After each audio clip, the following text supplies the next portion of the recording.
Bien, pues vamos a empezar la clase con la recitación de este mantra inicio, Mangalachara, que dice así. Podéis llevar también las manos al pecho, si lo sabéis de memoria, lo recitamos y no miráis a la pantalla o a las hojas.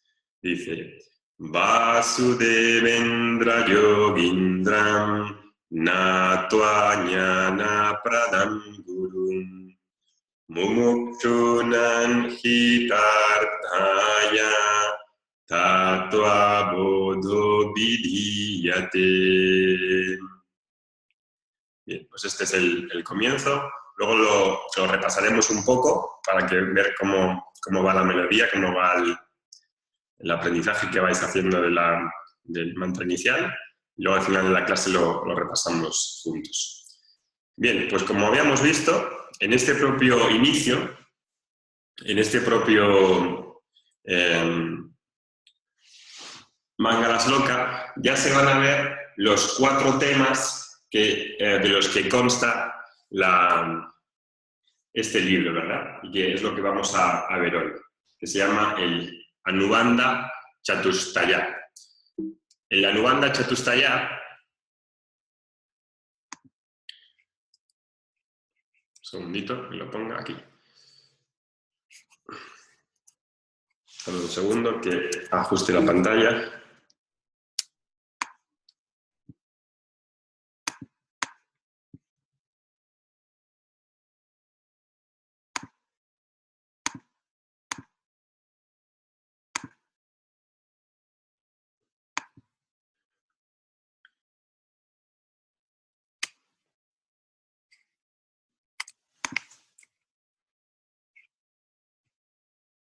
Bien.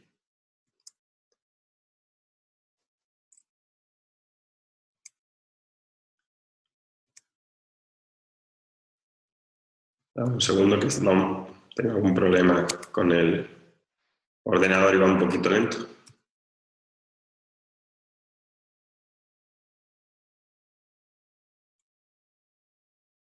Bien, pues la temática que se llama Anubandha Chatustaya es un nombre que se le da a 4 temas que salen en todas las escrituras y que van a explicar estos 4 temas, estos 4 apartados. La temática, el objeto de estudio, el tema de estudio, que se llama Vishaya en sánscrito. El destinatario o la audiencia, que va a ser el adhikari, la persona a la que va dirigida esta enseñanza, la persona que busca esta enseñanza y se la pide a su maestro. El resultado, el prayoyana, que va a ser el beneficio o el efecto que va a tener la enseñanza en el adhikari, la persona que busca este conocimiento. Y por último, el sambandha o la conexión entre el propio libro, entre la conexión que tiene el Tattva Bodha y el resultado, y el prayoyana. Bien, pues estos 4 temas ya en el propio Mangalashloka inicial ya se citan, ¿verdad? Podemos ver en el propio contenido de este mantra que ya están indicados. Un segundito porque tengo algún problema aquí con las diapositivas, si va muy lento, por alguna razón.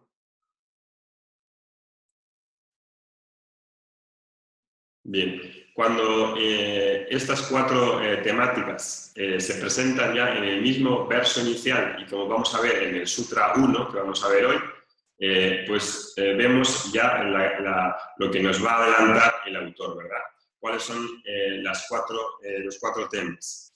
El Visaya, el tema de estudio, la temática que vamos a estudiar es Tattva Bodha. Tattva Bodha hemos dicho que es el conocimiento del Tattva, de la verdad, la esidad, la sustancia, el autoconocimiento, en otras palabras, el Atma Jnana, el conocimiento de uno mismo. Esa va a ser la temática. ¿Cuál va a ser el destinatario o la audiencia? Mumukshunam, estamos viendo la plegaria, el mumuksu, la persona a la que se dirige esta enseñanza, no es otra persona que el mumuksu, la persona que busca moksha, ¿verdad? Y que desea moksha, sabe lo que es moksha, tiene un discernimiento y un desapego sobre las 3 otras búsquedas de artha, kama y dharma, y se dirige fundamentalmente, su vida se dirige hacia moksha. Y esa es la audiencia. ¿Cuál es el resultado? El resultado obviamente es moksha. El resultado del estudio del Vedanta ha de ser moksha. No se estudia Vedanta por saber más, no se estudia Vedanta para saber sánscrito, se estudia Vedanta para moksha. Eso hay que tenerlo en cuenta. En la filosofía occidental se dice que la filosofía es amor por la sabiduría, como si ese amor por el conocimiento fuera un fin en sí mismo. En Vedanta el conocimiento es un fin en sí mismo porque el propio conocimiento supone moksha. O sea, que el conocimiento es moksha. No es por una cuestión de tener erudición o de ser un sabio por tener más conocimiento, sino que el propio conocimiento da moksha, ¿verdad? El propio tattva bodha se nos dice que da moksha, ¿verdad? ¿Y cuál es la conexión? La conexión es que el libro, Tattva Bodha, tiene una conexión directa con moksha. El Tattva Bodha es el propio libro, es moksha, ¿verdad? El propio tema del libro nos da moksha. Esos son los 4 temas que ahora va a glosar más en detalle con el primer sutra que vamos a ver ahora. Bien, el primer sutra es este que veis ya en pantalla, lo tenéis también en las hojas que os he dado, y dice así, este ya es un sutra, ¿verdad? Y como tal, no tiene ya métrica y no se recita cantado con la melodía que vimos el otro día, con el mantra que hemos hecho hoy al principio, es decir, que este se lee tal cual, ¿verdad? Y no tiene ritmo ni tiene melodía, lo cual a algunos imagino que os contentará por la dificultad que tuvisteis el otro día, pero el sutra en sí ya es prosa y por tanto pues no tiene métrica, como vimos el otro día, y este ya se lee. Entonces dice así, sadhana chatushtaya sampanna adhikarinam. Todo eso es la primera palabra. Y luego dice, moksha sadhana bhutam tattva viveka prakaram bhakshya maha. Bien, ahora lo leemos todos juntos, luego al final lo practicaremos un poco. Dice, sadhana chatushtaya sampanna adhikarinam moksha sadhana bhutam tattva viveka prakaram bhakshya maha. Bien, ¿qué quiere decir esto? Si os fijáis, hay 1, 2, 3, 4 palabras.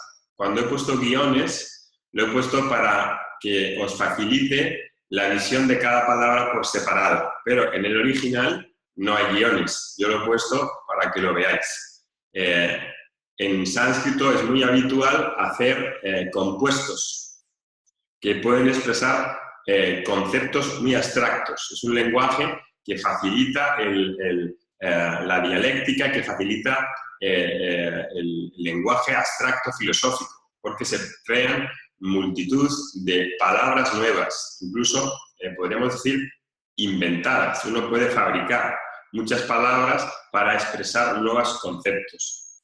Esto es más propio de los lenguajes declinados. Por ejemplo, el alemán se usa mucho, claro, en filosofía, aparte por la riqueza filosófica de sus tradiciones, sino porque también permite crear este tipo de compuestos. En español también, pero no es tan amplio como podemos ver aquí. Veis que aquí ha hecho una sola palabra, sadhana chatushtaya sampanna adhikarinam, todo una, ¿verdad? Y la segunda igual, moksha sadhana bhutam, tattva viveka prakaram, ¿verdad? Entonces vemos ahí que los sutras van a ser aforismos muy comprimidos de contenido, muy precisos y que van a tener pues unas definiciones más compactas. En el verso, como tiene que rimar, pues a veces el autor tiene que poner palabras que facilite la rima y ya la cosa no es tan compacta, tan densa. En el sutra no tiene esas limitaciones métricas y por lo tanto usa palabras que no tienen que rimar y a veces pues crean cosas muy, muy compactas, ¿verdad? Entonces dice aquí, Bhakshya-maha. Bhakshya-maha está en plural, nosotros. Vamos a exponer, vamos a escribir, vamos a contar. ¿Vamos a contar y qué? Vamos a contar, ¿verdad?, el método de discernir la verdad. Tattva viveka prakaram. Tattva, ya sabemos lo que es, la verdad, la realidad, la sustancia de uno mismo. Viveka, el discernimiento, y prakaram, el método para discernir la verdad. Vamos a exponer el método para discernir la verdad. ¿Para quién? ¿Quién es la audiencia? La primera palabra. Sadhana chatushtaya sampamna adhikarinam. ¿Qué significa? Adhikari, la última palabra, es la persona que está cualificada, el mumuksu. Entonces dice, la persona que está dotada, sampanna, dotada ¿de qué? De los 4 medios. Sadhana es medio. Sadhana es el medio que me permite conseguir un fin, un sadhya. Sadhya es el fin, el objetivo, y sadhana es el medio. Normalmente en el yoga se dice sadhana como la práctica. No es del todo correcto porque sadhana es algo por lo cual voy a conseguir algo, es un medio, por eso a veces se dice que es la práctica, pero lo más correcto es decir medio, un medio.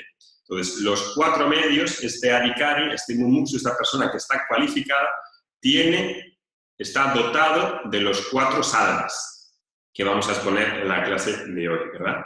Chatushta. Chatushta viene del 4, como chaturanga, la postura sobre los 4 puntos. Chaturanga, chaturti.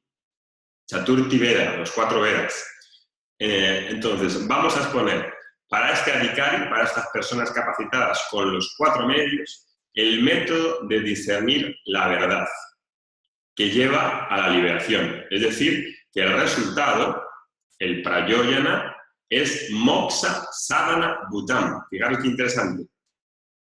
El propio tattva viveka, es decir, el discernimiento de la verdad, el método que facilita el discernimiento de la verdad, va a dar como resultado moksha sadhana bhutam, es decir, el medio, ¿verdad?, que me va a llevar al moksha, es decir, que el propio método de discernir la realidad y de conocer la verdad va a dar como resultado moksha sadhana bhutam, es decir, que es un medio directo de obtener moksha.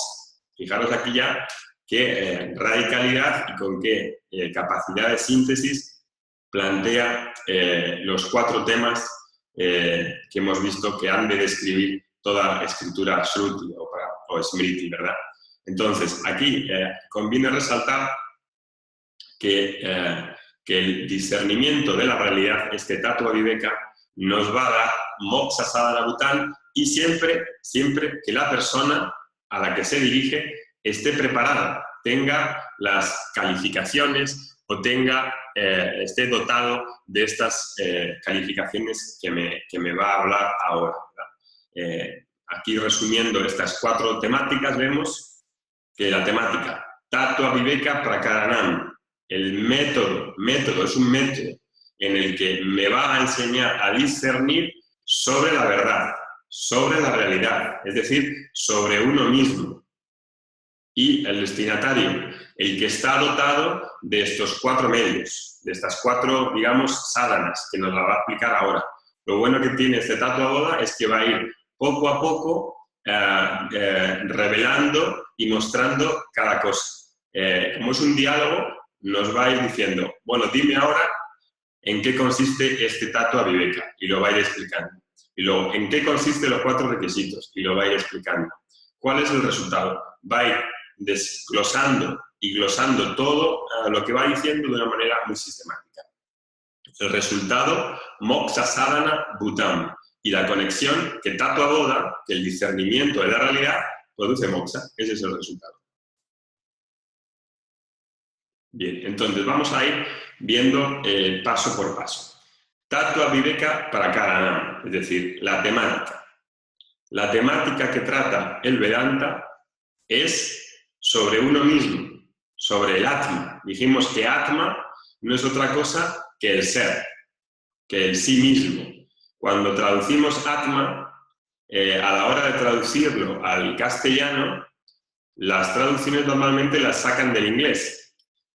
Atma, como se traduce en inglés, es self. Self. Self en inglés es yo mismo, sí mismo. En español se traduce de diferentes formas. Hay algunas escuelas que lo traducen como sí mismo, otras como ser, incluso algunas otras como yo, en mayúsculas, no como el yo psicológico, sino como el yo interior, incluso algunas como el alma. A la hora de escoger las palabras hay que andar con cuidado porque no es lo mismo decir alma o espíritu que decir yo. Se puede entender. Nosotros aquí vamos a decir que este Atma va a ser el sí mismo o el ser.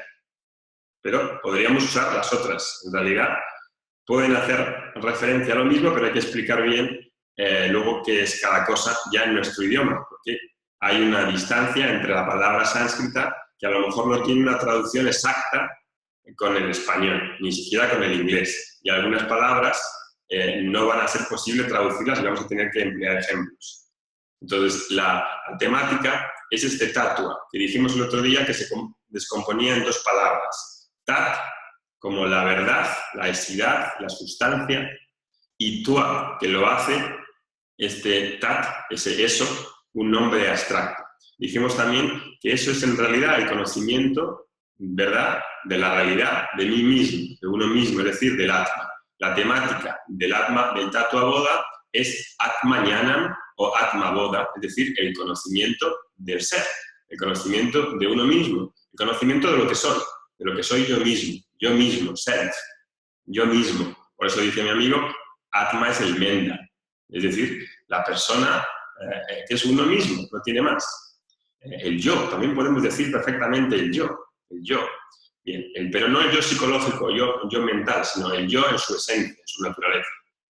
Pues este tema es el tema fundamental. Y este tema, este conocimiento sobre mí mismo, pues es un tema conocido y desconocido al mismo tiempo. Es decir, que como soy yo, en cierta manera me conozco, pero al mismo tiempo no me conozco. ¿Y cómo es esto posible, que me conozca y no me conozca? Porque cuando hablo de mí mismo, de yo, de este Atma, pues doy por hecho, concluyo con unos determinados conocimientos acerca de mí.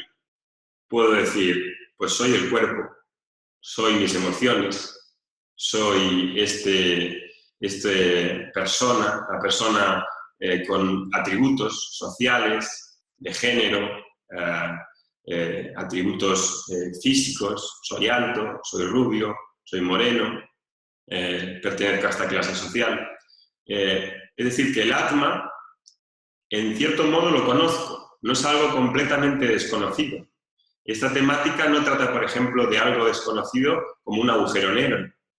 Si hablamos de los agujeros negros, para muchos sería algo completamente desconocido, ¿verdad? ¿Qué es un agujero negro? Tendría que estudiar primero qué es lo que es, a qué se refiere, porque es algo que para mí es totalmente desconocido. Ese tipo de investigación no lo hacemos aquí.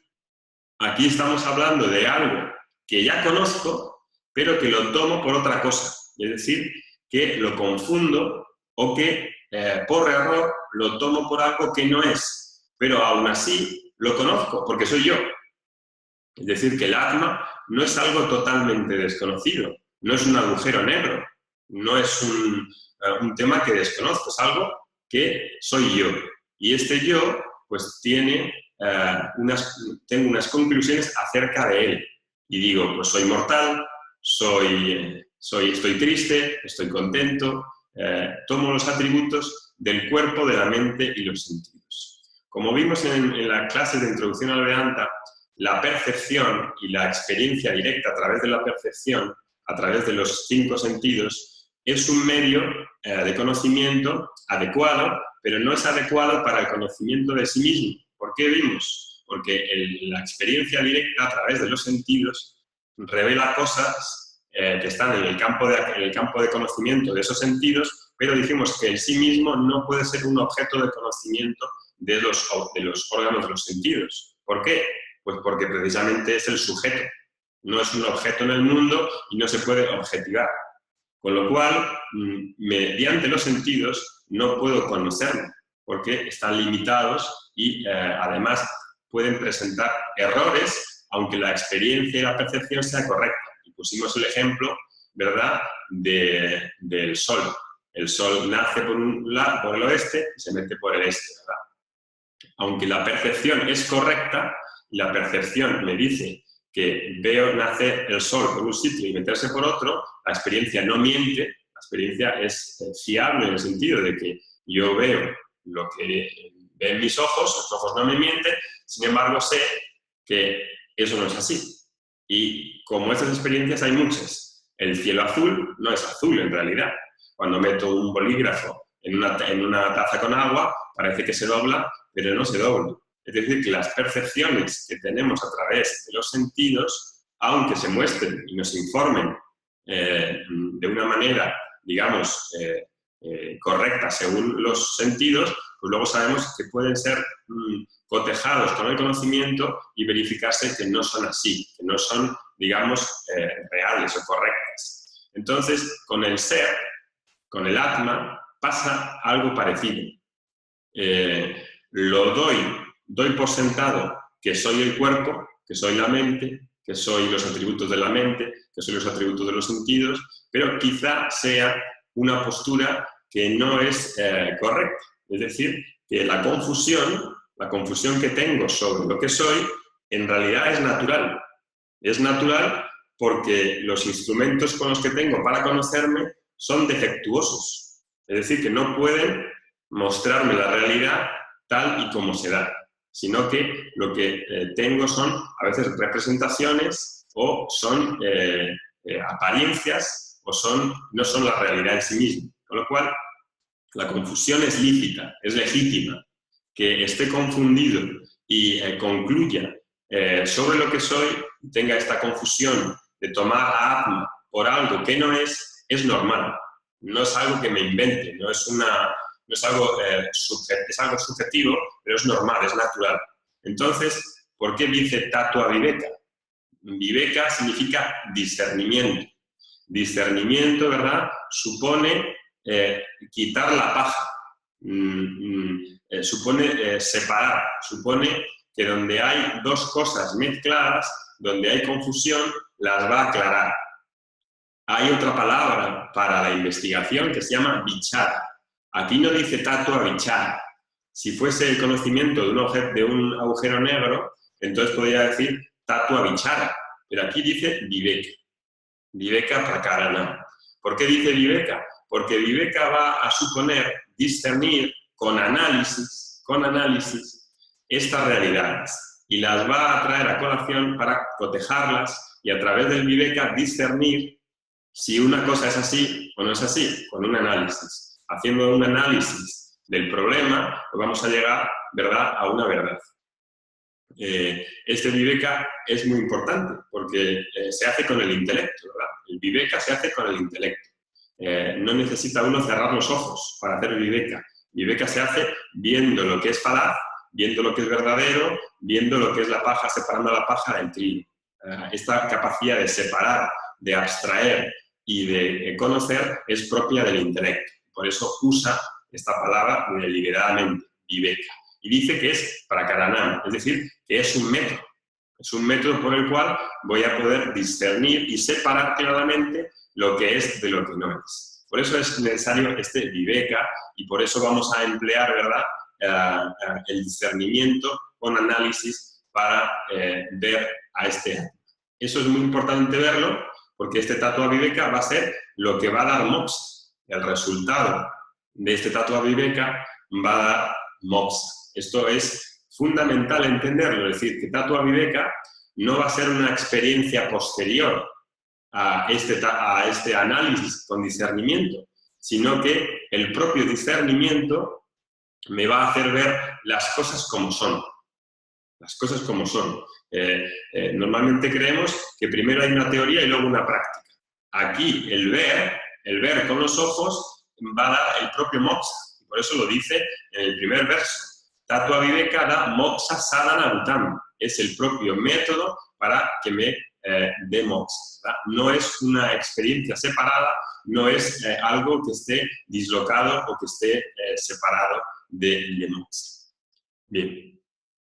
La siguiente habla del adhikari. El adhikari es esta persona que está preparada. Fijaros que este tema del adhikari, del mumuksu, lo saca ya en el primer sutra. Nada más empezar, Shankara da por hecho que a quien se dirige son los mumuksus. Son las personas que van a tener el sadhana chatushkaya, los 4 requisitos. Y nos dice que esto está preparado, está destinado para el mumuksu dotado de estos 4 medios. ¿Por qué dice esto? ¿Por qué nos lo trae a colación desde el primer sutra? Nada más empezar, nos lanza esta bomba, ¿verdad? Esto no es para cualquiera. No es para cualquiera que pasa por la calle y tiene una mera curiosidad, sino es para la persona que ya tiene un discernimiento, que ya tiene un desapasionamiento, es decir, que tiene una madurez interior y ha discernido cuál es el problema fundamental en su vida. Entonces, el adhikari, cuando se expone a la enseñanza, cuando se sienta delante del maestro para escucharle, pues si tiene este atma, si el ser, si el atma, si el sí mismo está disponible, ¿verdad?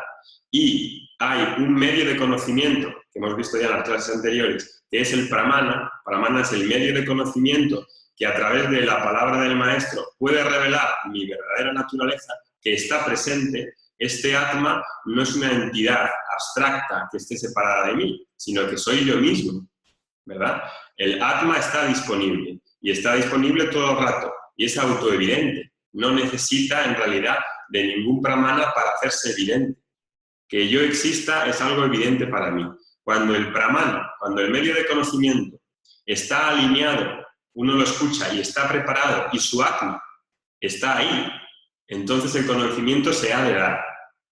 Esto es importante verlo. Si el conocimiento no se da, puede ser por 2 cosas. Porque el Vedanta no tenga razón, el Vedanta no sea un pramana, es decir, que no pueda revelar la naturaleza del ser, o porque Atma no es lo que dice ser. Atma, según el Vedanta, dice que ya está libre de toda limitación. Que Atma ya es completo, el ser ya es completo y ya está liberado. No tiene en realidad ningún problema. Si no veo ese conocimiento, si no lo entiendo, es o porque Atma no es eso, el Atma es limitado, entonces ya no hay nada que hacer. Seguimos la vida como la conocemos y digo, soy mortal, soy pequeñito y ya está. Y me las apaño. Eso es, no necesitaríamos ya enseñanza. O no es Atma como dice ser, o el Vedanta no es un Pramana. O cabe una tercera factor que por falta de preparación no pueda entender. Y ese factor de la preparación, de la madurez, me esté impidiendo o me esté inhibiendo ese conocimiento. ¿Por qué? En principio, estando el medio de conocimiento disponible, que se dice pramana, y el atma, es decir, lo que ha de conocerse disponible, se tendría que dar ese conocimiento. Sin embargo, nos dice que hay unos requisitos, tiene que haber una madurez o una preparación para poder captar y poder asimilar. Por eso esta enseñanza se enseñaba a los que estaban preparados, no a cualquiera. Los mumuksus iban a buscar este conocimiento y se lo pedían al maestro, ¿verdad? No se lo daban a cualquiera que pasaba por la calle. Entonces, el tercer factor que inhibe o impide este conocimiento es las 4 calificaciones que nos hace referencia aquí, que va a explicar ahora. Entonces, este adhikari, si no está preparado, porque el conocimiento, ¿dónde se va a dar? El conocimiento se va a dar, no se va a dar en otro sitio, ¿verdad?, que en la mente, en el intelecto. Ese conocimiento se da en el intelecto. Si el intelecto no está preparado, el conocimiento no se da, no se asienta y no se retiene. Es decir, que a lo mejor uno lo entiende de una manera superficial, como una información que entra, pero al cuarto de hora se olvida. Eso quiere decir que no es capaz de retenerlo. Hay que ser capaz de entenderlo y de retenerlo y de asimilarlo. O sea que es tan importante la nutrición, el alimentarse, como la asimilación. Si la asimilación no se da y no se retiene y no se queda en mi vida, no lo hago parte de mi vida, entonces no vale de mucho. Si no hay asimilación, el conocimiento no vale prácticamente de nada. Es como una información, es como una cosa que está ahí, pero que no me transforma. Entonces, este adhikari, al tener la preparación, es capaz de retener. Y eso es fundamental. Si no retengo, si no soy capaz de asimilarlo y de verlo claramente, esto no me va a transformar y entonces diré que hace falta otra cosa. Si no tengo esa preparación y no tengo esa madurez y no he visto el problema, tal y como lo hemos explicado en el análisis de los Purusharthas, entonces diré, esto del Vedanta, ¿verdad? Pues está bien, pero yo necesito otra cosa, necesito una experiencia. Si digo eso, es porque no he entendido nada. No he entendido nada de lo que es la exposición de los Purusharthas y de lo que está diciendo Vedanta. Es como decir, voy a ver algo, voy a ver un objeto y tengo algún problema en los ojos. Para ver el objeto necesito los ojos. Los ojos son el órgano de conocimiento que capta las formas, capta la luz y capta los colores a través del ojo. No puedo decir, porque no veo bien, porque tengo un problema ocular, voy a usar la nariz. Si digo eso, estoy majeta. No puedo usar la nariz para ver. Pero aquí es lo mismo. Si no entiendo, no puedo decir, bueno, he escuchado Vedanta, pero no entiendo. Por lo tanto, requiero otra cosa, requiero una experiencia. No. Si estoy diciendo eso, en realidad es que no he entendido nada. Si no entiendo el Vedanta, es porque faltan requisitos, falta la madurez, que hemos dicho que precisamente es lo más difícil. Si es lo más arduo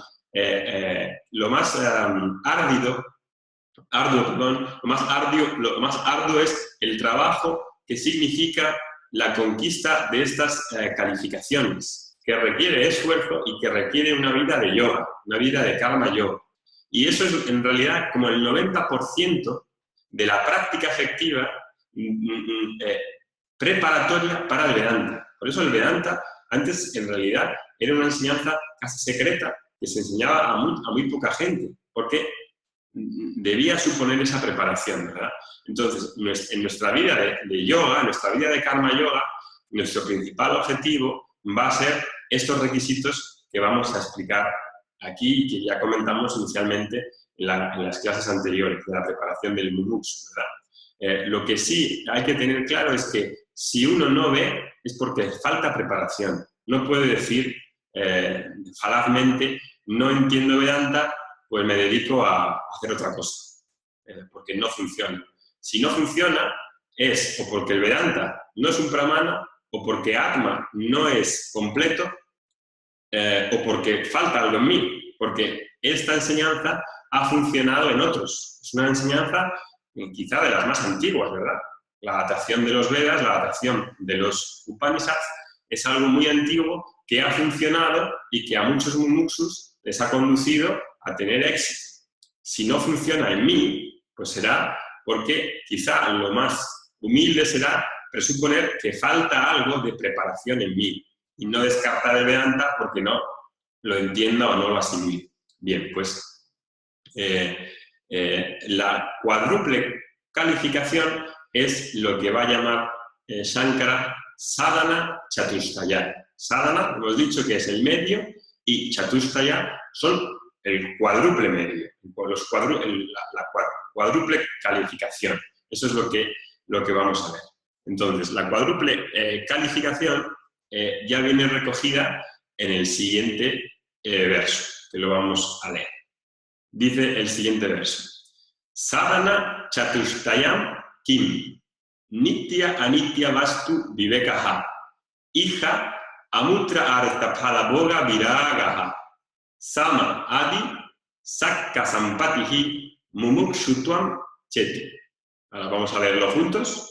Dice, repetimos juntos para irnos acostumbrando al lenguaje. Sadhana Chatushtaya Kim. Nitya Anitya Vastu Vivekaha. Ija Amutra Artapalaboga Viragaha. Sama Adi Sakka Sampatihi. Mumuksu Tuam Cheti. Bien. Fijaros, ahora ya va a ir preguntando. Dice supuestamente el discípulo, ¿qué es este Sadhana Chatushtayam Kim? Kim es el que declinado, ¿verdad? En neutro, dice, ¿qué es el Sadhana Chatushtayam? ¿Qué es? ¿Qué son los 4 medios? Dime en qué consiste estos 4 medios. Y dice, ahora va a responder los 4 medios, es decir, los 4 requisitos que tiene la persona que está escuchando Vedanta. Y dice el primero, Nitya Anitya Vastu Vivekaha. Es decir, el discernimiento, viveka, de la realidad, vastu, de las realidades eternas y efímeras, eternas y transitorias.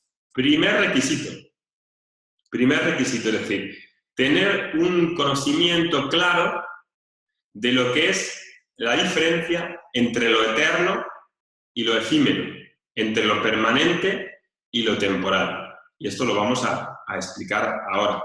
Ahora lo que va a hacer Shankara es explicar cada una de estas. Y así se va a tirar todo el libro. Lo que va definiendo lo va a explicar.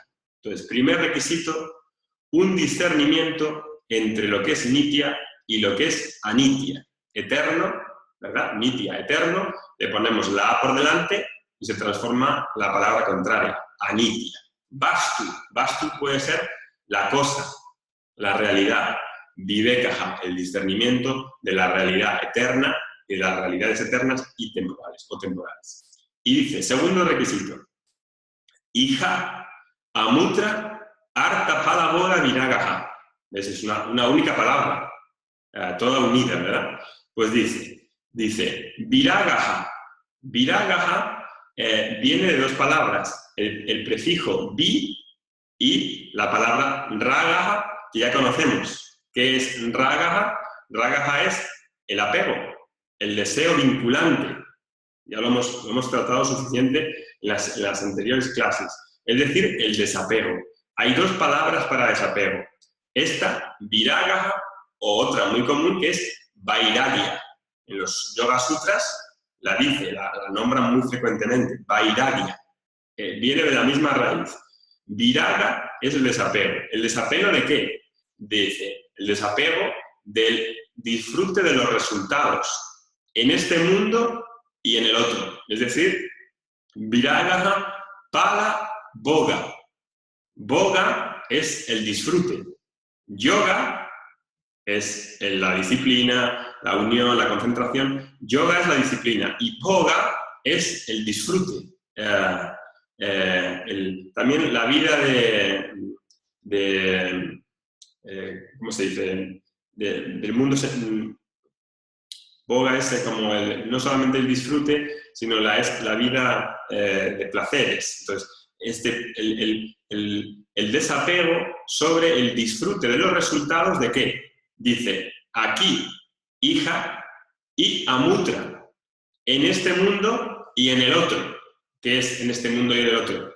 Pues en esta vida y en el otro es si hay otra vida, es decir, si existe la reencarnación, a donde vayamos. Eso ya es una creencia, no se puede probar ni desprobar, es una creencia. Si hay otro mundo, otra vida después, allá donde vayamos, también puede haber apego por los frutos. ¿Por qué? Pues se nos dice en muchas religiones que si vamos al cielo va a suceder ciertas cosas. Vamos a tener ciertos privilegios. Pues a veces también se dice, uno hace, por ejemplo, dharma, uno hace rituales o hace acciones para ir al cielo. Es decir, que lo puede hacer con una intención interesada. Hago esto no por la cosa en sí, no por la acción en sí, sino porque pienso que me va a llevar al cielo. Es decir, por un interés propio, porque creo que el cielo será algo benéfico para mí. Pues aquí dice que este desapego es el desapego respecto al disfrute de los resultados aquí y en el más allá, es decir, en el cielo. Bien, eso también lo vamos a analizar cuando toque este verso de analizar qué es el desapego. Y después dice, los 6 logros. Sama es el primero de ellos, que lo vimos ya en la clase pasada, y hace referencia a la serenidad. Y Adi quiere decir etcétera. Sama Adi no es Samadhi de Patanjali, es otra palabra. Aquí dice Sama Adi, la paz, la serenidad, y Adi quiere decir etcétera, otros. El Sakta son 6 y Sampatihi son la riqueza. La riqueza de estos 6 logros, como la serenidad. Ese es el tercero y nos va a hablar pues, de 6 cualidades que va a tener el mumuksu. Estamos tratando ahora de lo que tiene ya logrado, no en un grado absoluto. Estos requisitos, estas calificaciones, dice, por ejemplo, Swami Paramarthananda, un discípulo de Dayananda, que si los tenemos en una medida relativa, un 15%, ya somos mumuksus. Cuando pensamos en estas calificaciones que nos está hablando, no es para asustar o no es para echarnos para atrás. Estas calificaciones las tenemos que ir consiguiendo, pero uno no empieza con una calificación absoluta. Esto no existe en términos absolutos. Si tenemos un 10%, ya vamos bien. Ya tenemos logrado, tenemos una visión, tenemos un estilo de vida, tenemos un compromiso que nos hace ponernos en rumbo para ir madurando. Entonces, en los 6 que nos va a decir, pues va a hablar de 6 calificaciones que son importantes. Y el último dice Mumuksu Tuam, ya lo conocemos, Mumuksu más Tuam quiere decir, pues, este anhelo de liberación, el anhelo de liberación. Cheti, eso es cha y iti. Cheti, se juntan las dos palabras. A más i, queda cheti. Bien, y el anhelo de liberación, es decir, este es el cuarto requisito, el anhelo de liberación, sabiendo lo que es la liberación y teniendo un discernimiento más o menos claro de la liberación, uno tendría estos 4 sattras. Bien, pues esto lo ha basado aquí y ahora, ya en el sutra siguiente, empieza a describirlos. Aquí he puesto de manera gráfica, para que lo veáis, estas 4 calificaciones, que se llama, muy común, estas palabras que voy diciendo son muy corrientes, muy usadas en la tradición. Entonces, no lo veáis como algo que no lo vais a ver más en vuestros estudios, porque son nomenclaturas y terminología muy habitual. Y como os dije el otro día, si os abrís al sánscrito, y aunque os parezca muy complejo y muy lejano el lenguaje, que tampoco lo es tanto porque es de la rama indoeuropea, yo os animo a que lo incorporéis y apuntéis las palabras, las uséis, empecéis a verlas, empecéis a leer cuanto más posible en sánscrito, para ser más independientes en las traducciones y tener más cercanía con la enseñanza. No deberéis rechazar el sánscrito y no os debería parecer un lujo exótico. Es algo que nos va a ayudar mucho a alcanzar la visión. El sánscrito se usa para Vedanta, no como fin en sí mismo, como un medio para poder entenderlo, pero es casi imprescindible para poder manejarnos con cierta facilidad a la hora de ver lo que se está tratando, ¿verdad? Entonces, no penséis que es algo que no es para vosotros. Yo os animo a que aprendéis sánscrito y lo uséis y estéis acostumbrados a las terminologías. Pues aquí lo pinto de una manera muy gráfica. Los 4 medios, ¿cuáles son? Atma Vivekaha o Tattva Vivekaha, el discernimiento de uno mismo, Vairagya, el desapasionamiento, el desapego, Sat Sampatihi, la riqueza de las 6 calificaciones y el deseo por la liberación, Mumuksu Tuam. De Sat Sampatihi, que es lo que nace, las 6 calificaciones. Sama, la tranquilidad o la paz mental. Dhamma, abajo ya en los cuadritos azules, la restricción de los sentidos, la canalización de los sentidos y de la energía. Uparama, lo que tengo que hacer, es decir, el poner atención al deber, a las obligaciones, como una forma de purificación.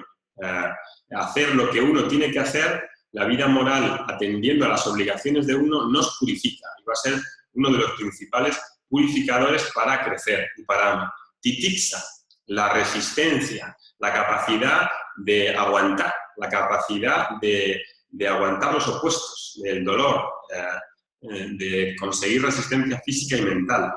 Muy importante, la tolerancia, también se suele traducir la tolerancia, para aceptar lo que uno no puede cambiar, la enfermedad, la muerte, el no poder cambiar a algunas personas, la tolerancia para poder aceptar con paciencia y con objetividad que el mundo no responde a lo que nosotros queremos, que el mundo tiene una realidad objetiva y que no es manipulable.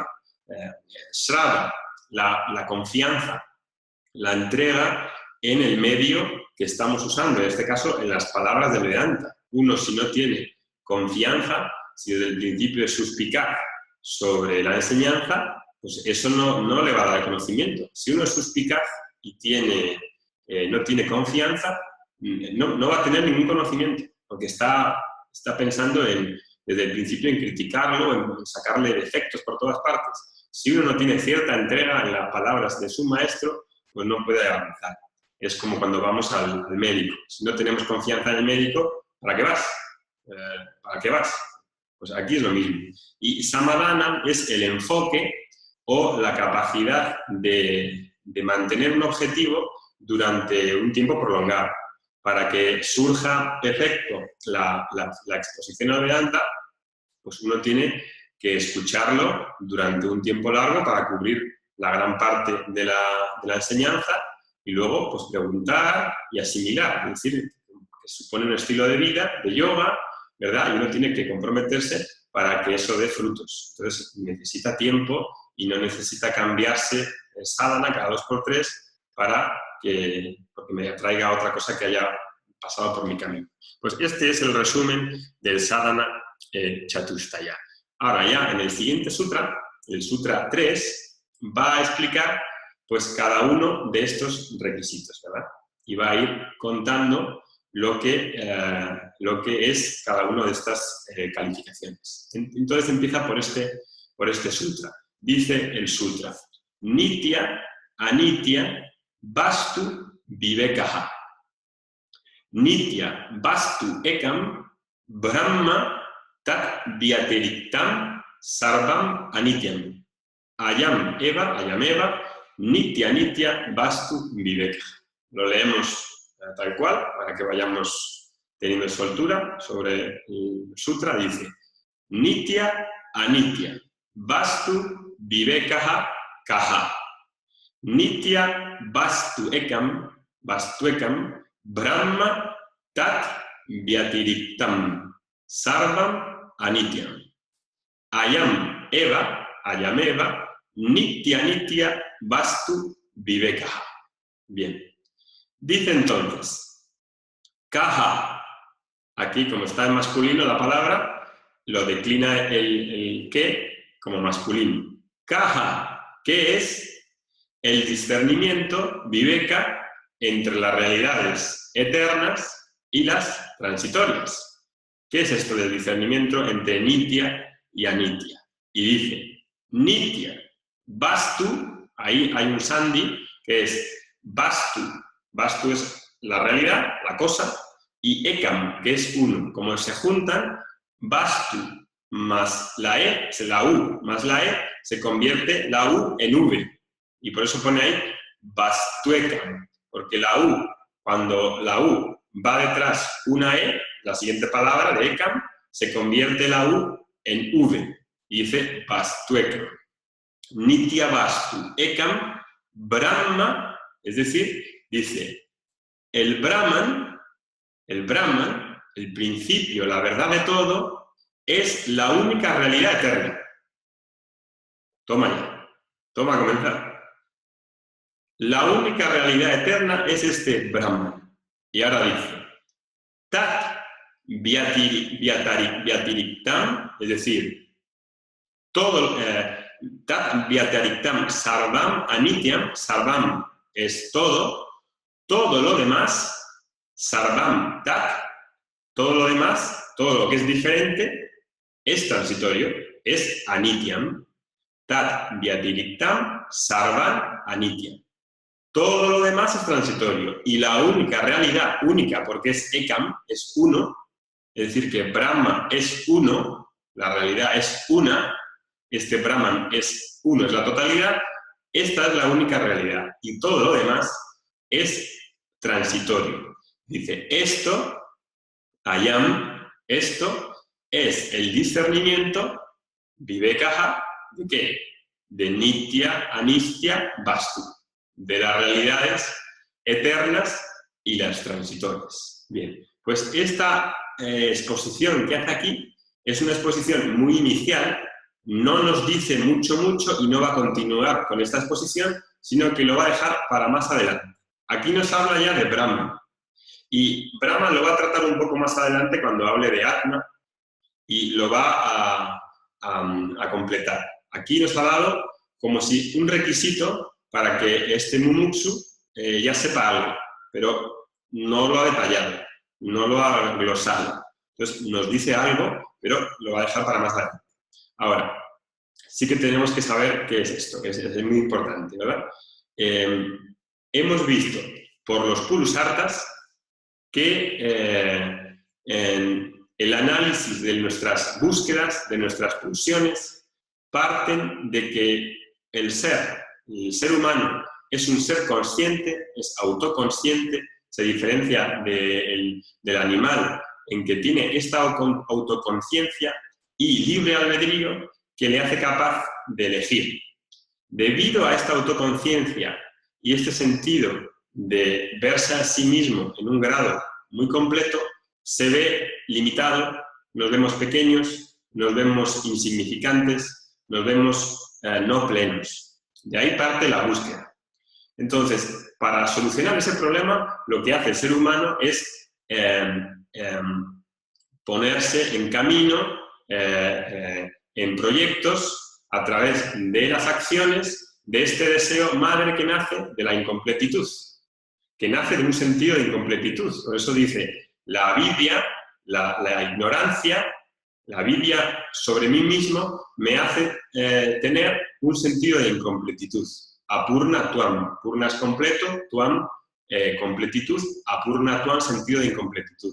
El sentido de incompletitud, es decir, de no aceptarme como soy, de no verme completo, me hace enfrascarme en un sinfín de actividades, en un sinfín de karmas que tienen como deseo completarme.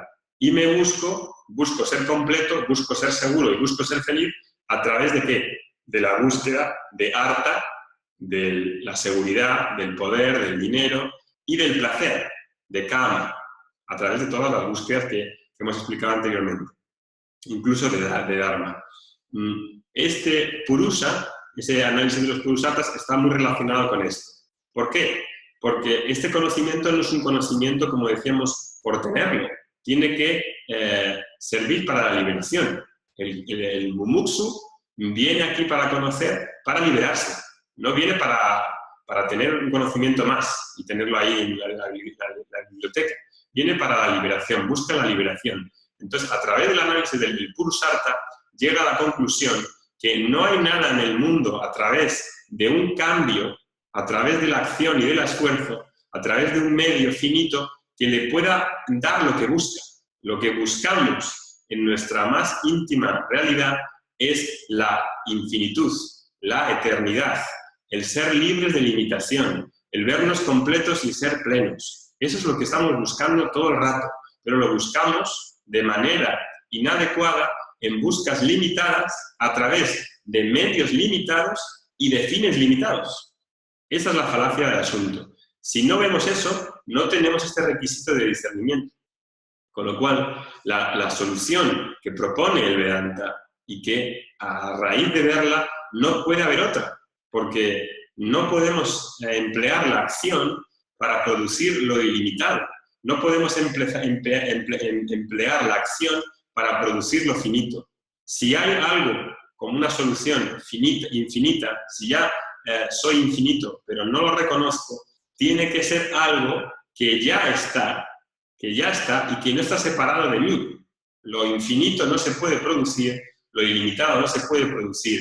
Con lo cual, si lo que busco es ser libre de la inseguridad, ser libre de la infelicidad, ser libre de este sentido de limitación, tiene que ser algo que ya está conseguido, pero no reconocido. Es decir, que debo de darme cuenta de un hecho que ya es, pero no lo veo por ignorancia. Entonces, aquí está diciendo que el Brahman, es decir, ¿el Brahman qué es? El Brahman es lo ilimitado, lo infinito. Eso es una palabra que se usa para designar lo infinito, lo ilimitado. Es la verdad de todo, el principio único, el principio absoluto, se le puede decir. Esto es lo que busco. Quien conoce la tradición puede decir, yo busco Brahman, quiero Brahman. Eso es lo que quiere decir. Busco lo eterno, busco el estar libre de limitación. Es lo mismo que decir, quiero que me enseñe Brahman, busco a Brahman. Es lo mismo, ¿verdad? Entonces, si busco a Brahman, tengo que entender y discernir qué es lo que es temporal y qué es lo que es permanente. Si mi búsqueda de moksha sé que es el discernimiento, el ver claramente que lo que busco no puede ser producido por una acción, ni puede ser producido por el esfuerzo, sino que es algo ya conseguido, que no está sujeto al cambio, que no es algo que vaya a lograr en el tiempo y en el espacio a través de mi esfuerzo. Tiene que ser algo ya conseguido, pero no reconocido, y tiene que ser algo que ya es ilimitado, que ya es infinito, y que no está separado de mí, porque si hay algo que es infinito, tengo que ser yo también. No puede haber una realidad infinita y otra finita por debajo limitando a la infinita. Si hay algo infinito, si hay algo como Brahman, y es infinito, y es omnipresente, no puede haber una segunda sustancia que le esté limitando. No puede haber algo ilimitado que le esté chocando con lo ilimitado. Si es ilimitado y abarca todo.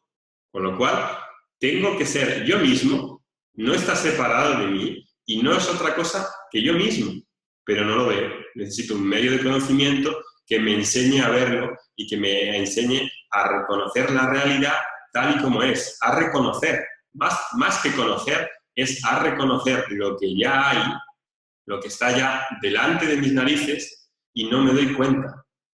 Y por eso aquí la poesía, por ejemplo, la poesía tiene una utilidad muy grande, en el sentido de que la poesía me hace reconocer algo que es inexplicable, que es efímero, que es inabarcable, y la poesía me puede ayudar a sugerir o a reconocer esta verdad. La poesía tiene, la analogía, la poesía tiene una función muy importante, y vamos a ver que en muchas obras, las ilustraciones, las analogías, las metáforas, tienen una función propedéutica para ver lo que quiere expresar. Bien, pues este Brahman es la única realidad eterna. Este Brahman es Nitya, es lo que estoy buscando. Y todo lo demás, Tat Vyatiriktam, es Anitya. Es decir, que tengo que tener un discernimiento claro en lo que estoy buscando. Si lo que busco es objetos y fines en el mundo que son limitados y por lo tanto temporales, por lo tanto Anitya, mi búsqueda de artha, mi búsqueda de poder, de dinero, de fama, de reconocimiento, están todos en la esfera de lo temporal. Tienen un principio y tienen un final. El dinero, el poder, la seguridad, todo tiene un comienzo y tienen un final. Es decir, que nacen en el tiempo y mueren en el tiempo. El tiempo se los come. No son entidades que existen por sí mismo en los 3 periodos de tiempo. Lo que es nitya, lo que es permanente, lo que es eterno, existe en los 3 periodos de tiempo. En el pasado, en el presente y en el futuro. De hecho, no se le puede ni aplicar esa categoría. Lo eterno dura siempre, ha sido siempre, será siempre y es siempre. En realidad, el nitya es el presente continuo. El pasado y el futuro existen en el presente. Cuando digo, yo me pasó esto o estuve en esto, estoy hablando desde el presente. Y cuando uso el futuro y digo, yo estaré, lo estoy haciendo desde el presente. Con lo cual, la clasificación de pasado, presente y futuro a lo eterno ni siquiera se le puede aplicar. Lo eterno existe ya, ha existido y existirá. No tiene un nacimiento, no ha sido engendrado. Existe, existirá, es. Este Brahman es, ¿verdad? Entonces, el discernimiento claro de mis purusarthas, de lo que busco, me conduce a descartar las expectativas falsas. ¿Cuáles son las expectativas falsas? Creer que artha y kama, creer que la búsqueda de seguridad en el placer y en el dinero del reconocimiento y en los placeres, en el kama, me va a dar la verdadera felicidad, me va a hacer ver cuál es mi auténtica naturaleza.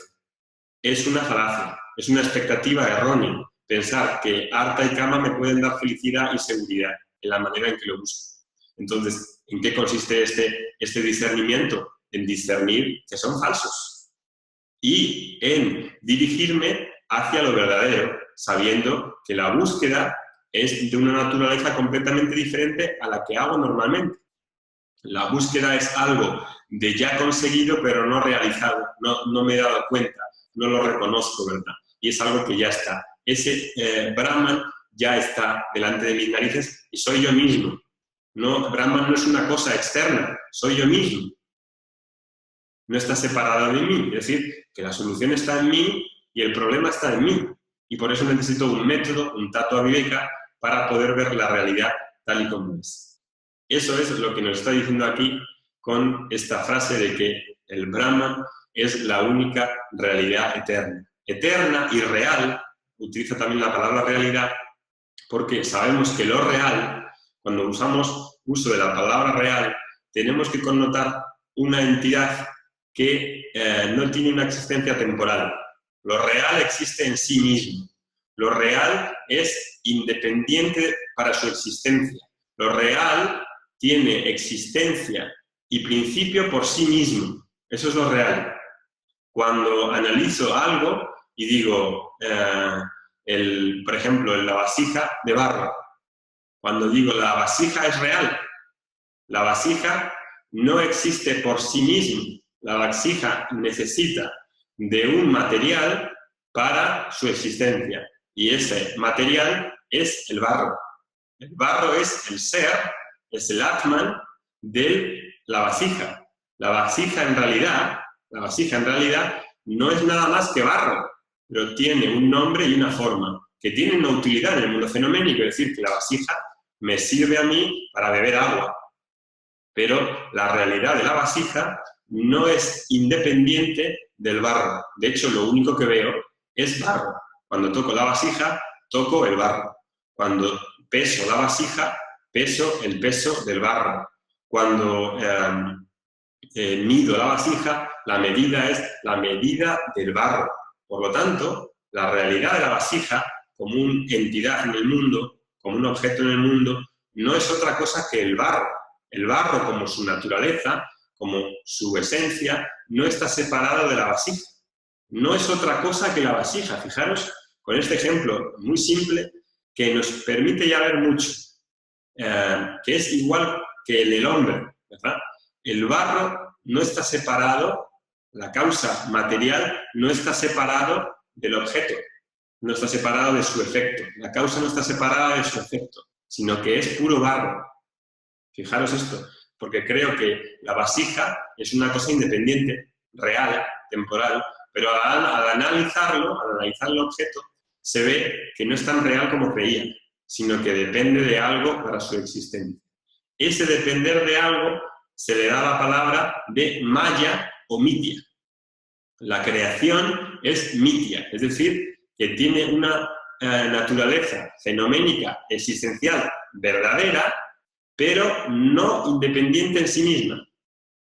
No tiene una independencia en sí misma, sino que depende de otra cosa para existir. Por eso no es real, es real relativa.